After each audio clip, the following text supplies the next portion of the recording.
Josef Stalin was loved and hated.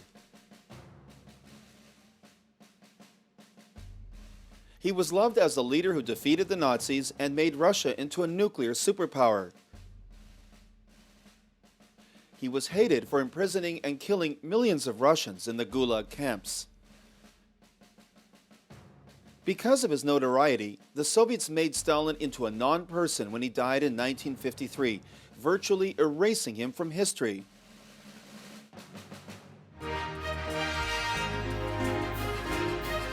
That is until today.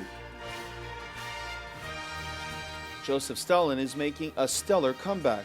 A prominent television program polled tens of millions of Russians, and they declared Josef Stalin one of the greatest Russians who ever lived.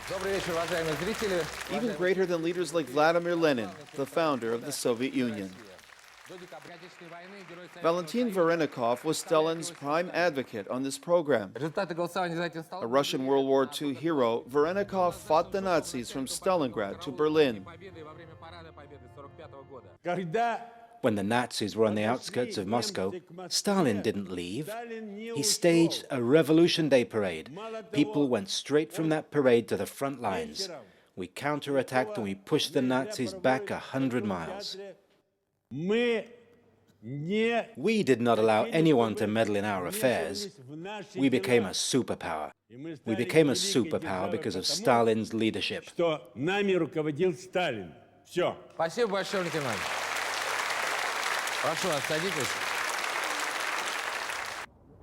In Russia, World War II is everywhere. The Kremlin's Tomb of the Unknown Soldier is a place of homage. 25 million Russians were killed in the war.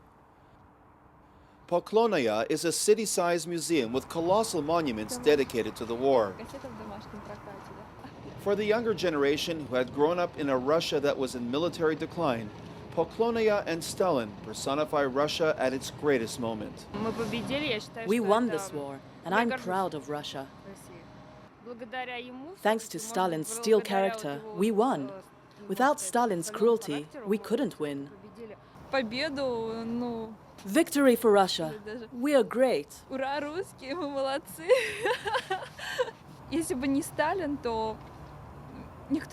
No one with a soft character could have waged such a difficult war. We needed Stalin's toughness. Alexander Lubimov was the moderator of the program, which voted Stalin as the greatest Russian leader in the past 284 years, since the reign of the Russian Tsar Peter the Great. You cannot just kick him away or throw him in a wastebasket. He's a part of history. Yeah, the price was notorious, terrible. Millions and millions of people died. But again, if you ask people, what was Stalin? Nobody knows precisely what he was. But the circumstances, the situation, a weak and poor country, maybe no other leader could act better than him. But you want me to say that people of Russia forgot the history, forgot the massacres, they just want the power of Stalin, and Russia is a new imperialist country. Russia is not. Russia is not. It's just different.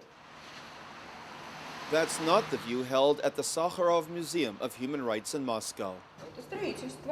In one row are the posters of Stalin's personality cult, the great leader who was worshipped and feared. And then across the aisle is the horrific cost. The Gulag camps, the slave workers, the starving peasants, the millions who were killed, atrocities which most Russians prefer to forget.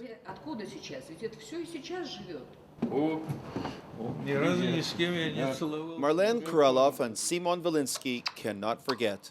They both suffered years in Stalin's Gulag camps. Their crime, criticizing Stalin's leadership to friends. For me, Stalin was a mentally ill man. He destroyed tens of millions of lives, and Russia would have had double the population today if it were not for Stalin's policies. For Vilinsky, the major mistake of modern Russia is not teaching the young of Stalin's atrocities and the dangers to democracy.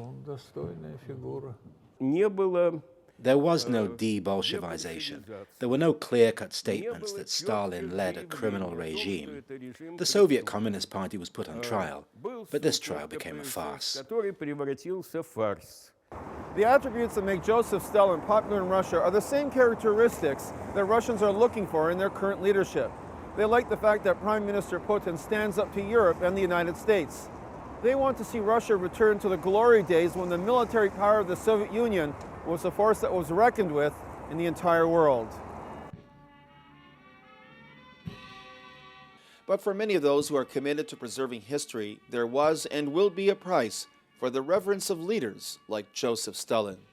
For World Focus, this is Martin Himmel in Moscow.